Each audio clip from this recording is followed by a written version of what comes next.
Now this is number 76 from chapter 5. It has to do with differentials. Okay, there's a whole part of calculus called DiffEqs, differential equations, where you just use differential equations for the whole semester, especially if you want to become an engineer. Anyway, a differential, basically you're given the derivative and you want to find what the function is. That's all we've been doing right now, integration. But they usually give you one more part. They usually give you some more information, like they tell us the graph goes through the point 1, -3. So here's the problem. The equation of the curve whose slope at point xy is x squared minus 2, and which contains the point 1, -3 is, and there are your four answers. Well, they tell you the slope at point xy is x squared minus 2, so we can write dy dx equals x squared minus 2, because that's what the slope is. Remember, the slope and the derivative, synonyms.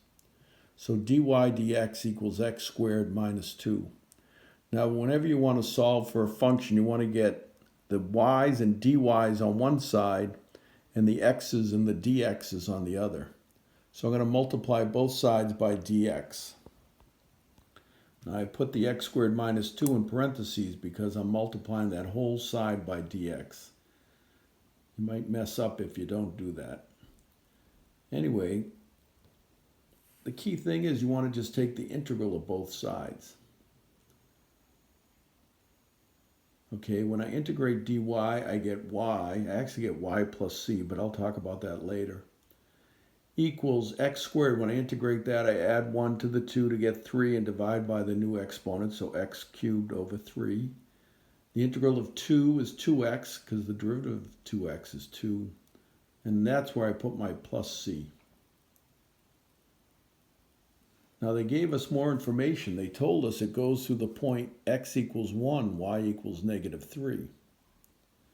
All right, so here's my integral right here. But they tell me that it goes through the point 1, -3. So I let x equal 1, that's 1/3. I let x equal 1 again, it's -2. And then I let y equals -3.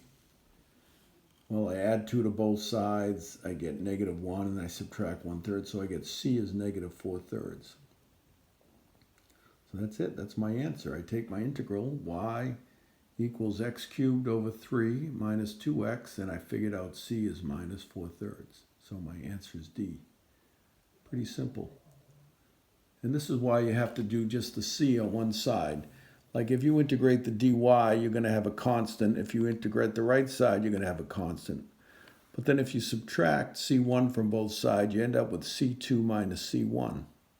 And we can call that c. So we just, instead of adding a constant to each side, we just add the c to the right. Thank you.